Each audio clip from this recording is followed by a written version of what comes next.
నిన్ననే విశాఖపట్నంలో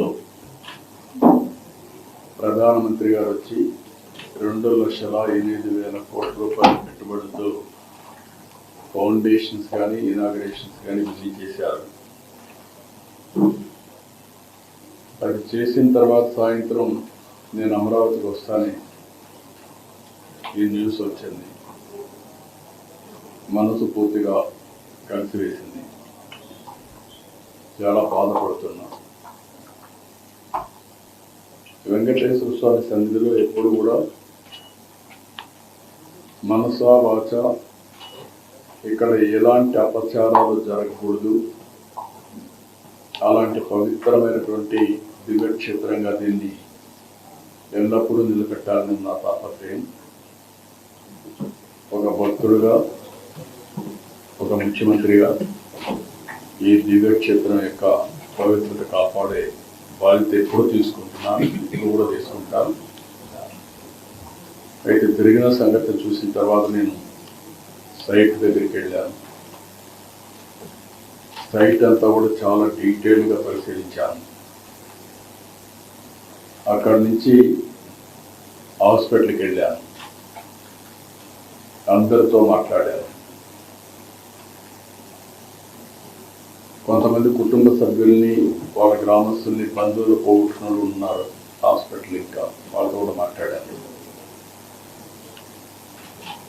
తర్వాత వచ్చి ఆఫీసులో కూడా కొంత సమీక్ష చేశాను. నేను అన్ని విధాలా, అన్ని కోణాల్లో నాకు సమాచారం ఉంటే దాన్ని బట్టి ఎలాంటి సంఘటనలు పునరావృతం కాకుండా ఉండడానికి ఎలాంటి నిర్ణయాలు చేస్తే దోహదం చేస్తాయో అలాంటి నిర్ణయాలు చేయాలనేది నా ఉద్దేశం. నేను ఏం చేసినా కూడా నా మనస్సాక్షిగా ఈ దివ్యక్షేత్రాన్ని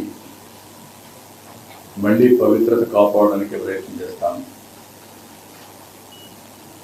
అందుకని ఈరోజు కొన్ని నిర్ణయాలు తీసుకుంటూ కొన్ని డైరెక్షన్ కూడా ఇస్తున్నాను.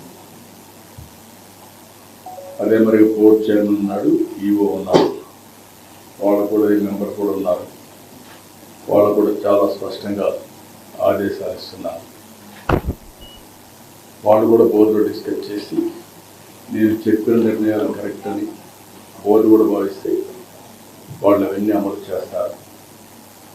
అల్టిమేట్గా ఏ వ్యక్తి కూడా ఈ పవిత్ర క్షేత్రం వ్యక్తిగత ఎగోతో కానీ, మన యొక్క అసమర్థతో కానీ,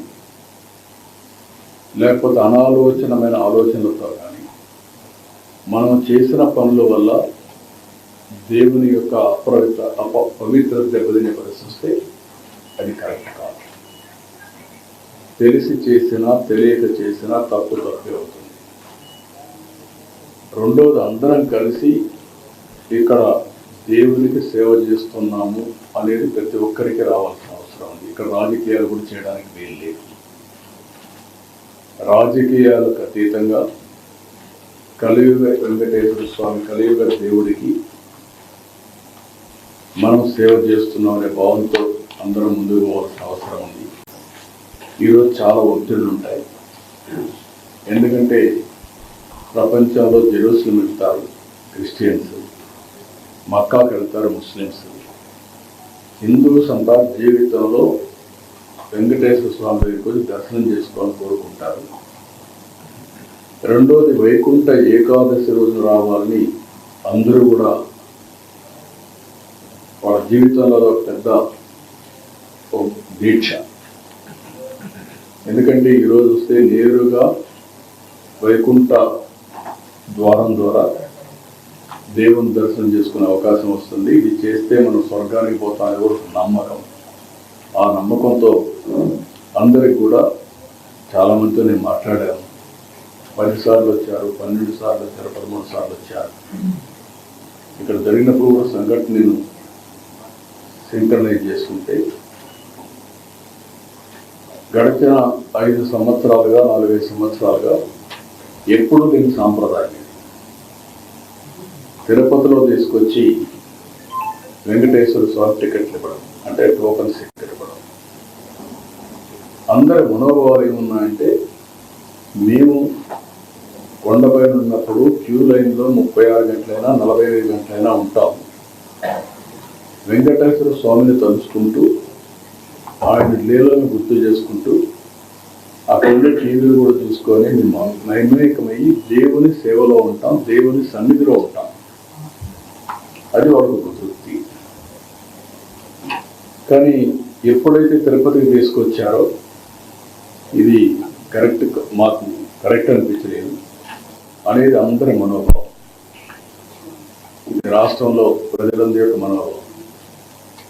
రెండోది, వైకుంఠ ఏకాదశి, ద్వాదశి 2 రోజులు పవిత్రమైన రోజులు.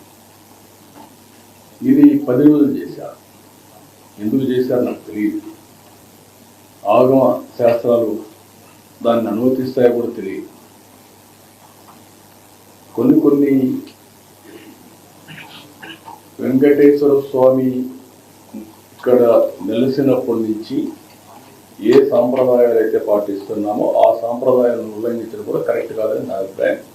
ఆ డెసిషన్ కూడా ఆగమ పండితులు డిసైడ్ చేస్తారు. నేను ఆగమ పండితుని కాదు, కానీ భక్తుడిగా నాకు కొన్ని మనోభావాలు ఉంటాయి తప్ప అదే వరకు వాడు చేయాల్సిన అవసరం ఉంది. ఏదేమైనా జరిగిన సంఘటనల పట్ల నా విచారాన్ని, బాధని, ఆవేదనని, జరగరాని సంఘటన జరిగిన దానికి మరొకసారి విచారాన్ని వ్యక్తం చేస్తున్నా. 45 సంవత్సరాలుగా నేను రాజకీయాల్లో ఉన్నాను. తెలుగుదేశం పార్టీని అధికారంలో 23 సంవత్సరాలు ఉన్నాను. సమైక్య ఆంధ్రప్రదేశ్లో కానీ ఇప్పుడు కానీ. ఇప్పుడు మళ్ళా నేను సీఎంగా ఉన్నాను, లేకపోతే అపోజిషన్ లీడర్గానే ఉన్నాను. ఎప్పుడు కూడా ఇలాంటి సంప్రదాయం రాలేదు. నేను కూడా మిస్ అయ్యాను. ఈరోజు తిరుపతిలో టోకన్స్ ఇచ్చి అక్కడ సరి అయినటువంటి సెక్యూరిటీ మన వాళ్ళు పెట్టారు, కానీ ఇంకా ఎక్కువ ప్రికాషన్స్ తీసుకోవాల్సింది. అందరూ బాధపడేది ఏంటంటే, మేము వెంకటేశ్వర స్వామి దగ్గరికి వచ్చాము, తిరుమల పైన ఉండే తృప్తి తిరుపతిలో ఉంటే మాకు రాదు అనేది ప్రగాఢమైన ఇది. కొన్ని సమస్యలు అప్పుడు చేసినట్టన్నీ కూడా ఇంకా వెంటాడుతున్నాయి. ఇప్పుడు ఉదాహరణ 10 రోజులు ఇప్పుడు తీసుకున్న నిర్ణయం కాదు, అప్పట్లో తీసుకున్న నిర్ణయం. నేను వెంకటేశ్వర స్వామికి ఏకాదశి రోజున ఒకరోజే మనకు దేవుని దగ్గరికి పోయేవాళ్ళం. అది కొంచెం స్పిల్ ఓవర్ అయితే ఇంకొక హాఫ్ డే వచ్చేది. ఆ రోజు పోతే మనం స్వర్గానికి పోతామని నమ్మకం ఉండేది. ఇప్పుడు 10 డేస్ అంటే కన్వీనియంట్ ప్రకారం వెంకటేశ్వర స్వామి ఇది చేయడం కరెక్ట్ కాదు. అది ఆగమ పండితులు ఏం చెప్పారో నాకు తెలియదు. ఇంకా ఎక్కడన్నా రాష్ట్రాల్లో జరుగుంటే అది వేరే విషయం. కానీ వెంకటేశ్వర స్వామి వరకు ఇది యూనిక్ టెంపుల్. ఏ టెంపుల్ దీనికి కంపారిజన్ లేదు.